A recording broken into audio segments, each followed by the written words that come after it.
दोस्तों, आज हम चर्चा करेंगे धूम्रपान और उसके दुष्प्रभावों पे। धूम्रपान आज के समय में सबसे बड़ी रोकथाम योग्य स्वास्थ्य समस्याओं में से एक है।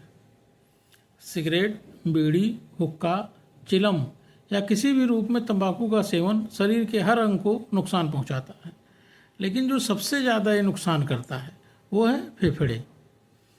तो हमारे पास एक पेशेंट आया जो बहुत दिनों से धूम्रपान कर रहा था। 5-6 महीने पहले उससे छोड़ रखा था। इधर वो 3 दिन से उसकी सांस बहुत फूलने लगी थी। पहले सांस फूलती थी, अब इधर 3 दिन से बहुत सांस फूलने लगी। अच्छा। कुल मिला के सांस आपको 5 साल से फूल रही थी, इधर ज्यादा फूलने लगी 3 दिन से। 3 दिन से। अच्छा, बीड़ी पीते हैं? बीड़ी पियन है लेकिन छोड़ दी। कितने दिन पिया है आपने? अब पियन हुई तो 10 साल 15 साल। इधर सांस मोटरसाइकिल चलाते वक्त फूलने लगी थी कि बाद में फूली है? मोटरसाइकिल चलाए बाद में। मैं आप मोटरसाइकिल चला रहे थे ना? 2-3 दिन में ज्यादा भवा है अभी ना जाए मोटरसाइकिल चला में बोला क्यों। अच्छा, लगी थी। एक्सरे कराया गया तो उसके फेफड़े के बाएं साइड की झिल्ली में फट के हवा भर गई थी, जिसके वो हम लोग अपने मेडिकल टर्म्स में निमोथोरैक्स कहते हैं।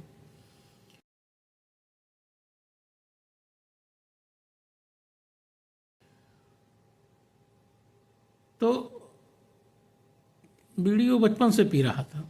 इधर 5-6 महीने वाला कि उसने छोड़ रखी थी, लेकिन उसकी सांस फूल रही थी। थोड़ा सा इरिटेशन हुआ। इस जो सांस फूल रही थी उस कंडीशन को हम लोग कहते हैं COPD, chronic obstructive pulmonary disease, COPD।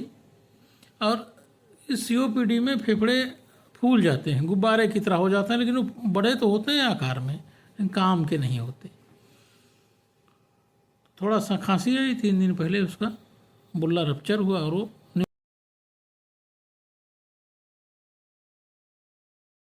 निमोथोरैक्स में कन्वर्ट हो गया। आया सांस फूलते हुए, उसका एक्सरे कराया गया, देखा गया उसको निमोथोरैक्स था। तुरंत उसको ऑक्सीजन लगाया गया, प्राइमरी ट्रीटमेंट दिया गया। फिर उसको सडन डिकम्प्रेशन के लिए नीडल जो है सेकंड इंटरकोस्टल स्पेस में डाली गई। फिर उसके बाद उसकी ICD करी गई। ICD मतलब मरीज के फेफड़े में 5th इंटरकोस्टल स्पेस में जाकर चीरा लगाकर एक हवा निकालने की ट्यूब लगा देते हैं। उसके बाद वो पेशेंट लगभग आधे घंटे के अंदर 60 से 70% इम्प्रूव कर गया। सांस पहले से ठीक है? सांस पहले से ठीक है लेकिन ऑक्सीजन पे है वक्त ठीक। हाँ, बीच बीच में ऑक्सीजन लगानी पड़ती है। कुछ खा पी रहे हैं?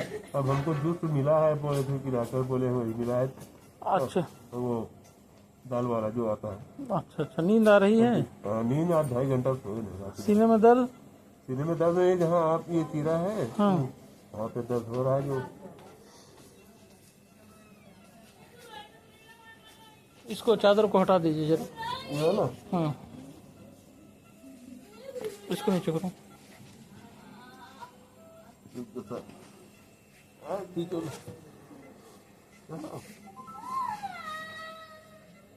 तो ये बीमारी कहाँ से शुरू हुई? उसकी बीड़ी पीने की आदत से। उसने फेफड़े कमज़ोर किया, उसको COPD बनी, और COPD में जब फेफड़े ज़्यादा कमज़ोर हुए तो खांसी का एक्सर्शन नहीं बर्दाश्त कर पाया और उसको निमोथोरैक्स हो गया। तो अब हम चर्चा करेंगे कि धूम्रपान से क्या क्या दिक्कत होती है, उसमें कौन से रसायन होते हैं।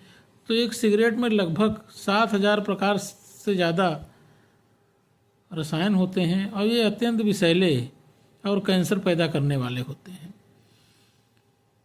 जो लत लगाता है इसमें वो है निकोटीन। जो लत लगाने वाला पदार्थ है इसमें है वो निकोटीन। और दूसरा है जो जिसके कारण से काला काला जम जाता है मुंह में, फेफड़े में, उसको हम लोग कहते हैं टार। और जो सिगरेट का जो धुआं होता है उसमें carbon monoxide, ammonia, benzene, formaldehyde ऐसे सब रसायन होते हैं। और जो फेफड़े की नलियों और अल्विलाई, जो फेफड़े का सबसे आखिरी सिरा होता है जिसमें ऑक्सीजन और कार्बन डाइऑक्साइड का एक्सचेंज, उसको तुरंत नुकसान पहुंचाते हैं। तो जो सामान्य दुष्प्रभाव होता है धूम्रपान का, वो होता है कि सांस से जुड़ी समस्याएं, जैसे मरीज को लगातार खांसी आएगी, बलगम बनेगा, सीढ़ी चढ़ने में सांस फूलेगी, सीने में जकड़न होगी। हार्ट पे ये स्मोकिंग से भी हार्ट अटैक पड़ता है। ये एक प्रीडिस्पोजिंग फैक्टर है, मतलब जो स्मोकर होते हैं उसमें देखा गया हार्ट अटैक की संभावना, ब्रेन में स्ट्रोक की संभावना, ब्लड प्रेशर का बनना, खून का ज़्यादा थिक होना, ये सब उसके कारण हैं।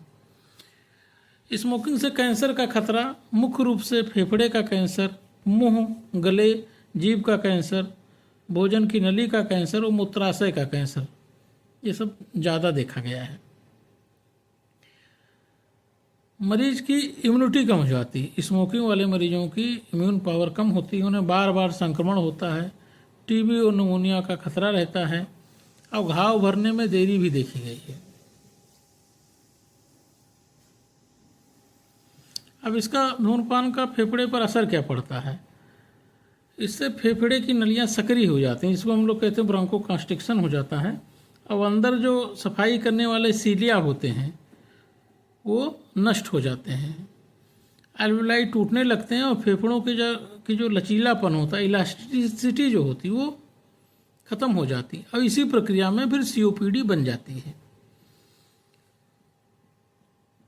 सीओपीडी एक क्रॉनिक बीमारी है जिसमें फेफड़ों से हवा का आना जाना अस्थायी रूप से बाधित हो जाता है। ये मुख्यतः दो प्रकार की होती है, क्रॉनिक ब्रोंकाइटिस जिसमें मरीज को लंबे समय तक खांसी व बलगम आता रहता है, और इम्फाइसेमा जिसमें फेफड़े की जो थैलियाँ होती हैं नष्ट हो जाती हैं। अब इन सब में 90% से ज़्यादा मामलों में इनका मेन कारण जो है वो धूम्रपान है, स्मोकिंग है। तो सीओपीडी के लक्षण क्या होते हैं? धीरे धीरे बढ़ती सांस की तकलीफ। अगर आप सिगरेट पी रहे हैं, अभी भी पी रहे हैं, और अगर आपको ये सब लक्षण मिल रहे हैं तो तुरंत छोड़ दीजिए। धीरे धीरे बढ़ती सांस की तकलीफ, सुबह ज़्यादा खांसी और बलगम, थोड़ी सी मेहनत में सांस फूलना, बार बार छाती का संक्रमण, वजन कम होना और थकान और कमजोरी। ये कॉम्प्लिकेशन क्या कर सकती है? सीओपीडी जो है, शरीर में ऑक्सीजन की कमी रहेगी। दूसरा, जब सांस में ज़्यादा एक्सेशन पड़ता है तो मरीज का पल्मोनरी आर्टरी प्रेशर वो बढ़ जाता है। बढ़ने के बाद वो राइट साइड का जो हार्ट होता है, राइट वेंट्रिकल, वो डायलेट हो जाता है, मरीज राइट हार्ट फेलियर में लैंड हो जाता है। इसको हम लोग अपनी डॉक्टरी की भाषा में कहते हैं कार्पल्मोनल।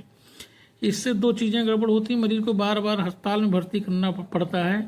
फेफड़े के संक्रमण, फेफड़े के इलाज, फेफड़े में के द्वारा ऑक्सीजन का संवहन कम होने के कारण से मरीज को ऑक्सीजन देनी पड़ती है।